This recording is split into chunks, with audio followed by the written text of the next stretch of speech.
변창흠 국토교통부 장관 후보자가 인사청문회에서 논란이 커진 구의역 사고 발언 등에 대해서 거듭 사과했습니다. 더불어민주당은 공세 차단에 나섰지만 국민의힘은 장관 자격이 없다고 맹공을 이어갔고 정의당도 부정적인 입장을 보였습니다. 한현희 기자입니다. 청문회 시작과 동시에 변창흠 국토교통부 장관 후보자는 구의역 김군 사고를 피해자 부주의로 돌린 발언을 사과했습니다.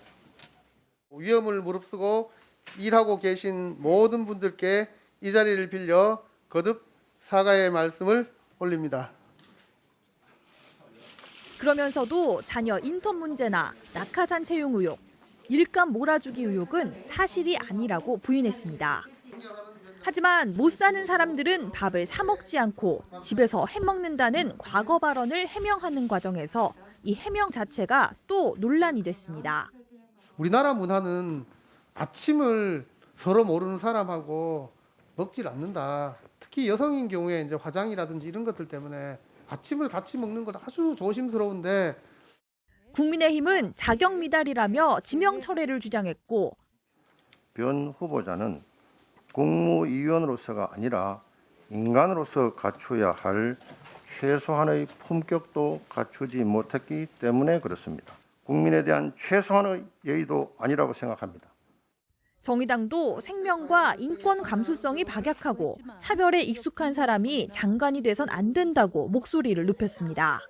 우리 아이가 잘못한 게 아니라고 엄마는 정말 밝히고 싶어요. 정말.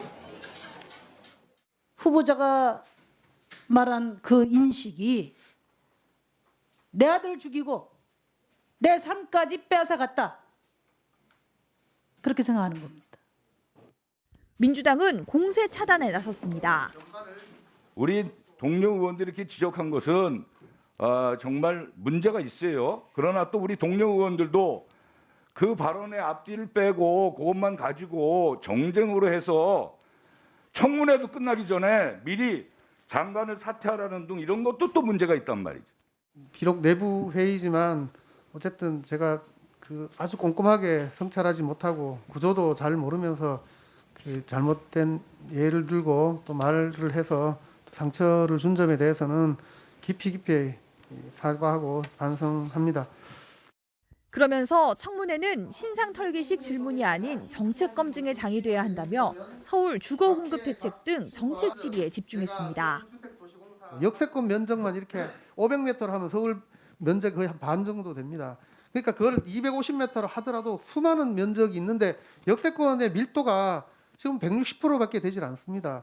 당연히 역 가까이 있으면 한 300% 이상을 올려도 되지 않습니까? 민주당은 변 후보자가 현장에 대한 이해도와 정책 전문성을 갖춘 만큼 임명을 강행하겠다는 방침입니다.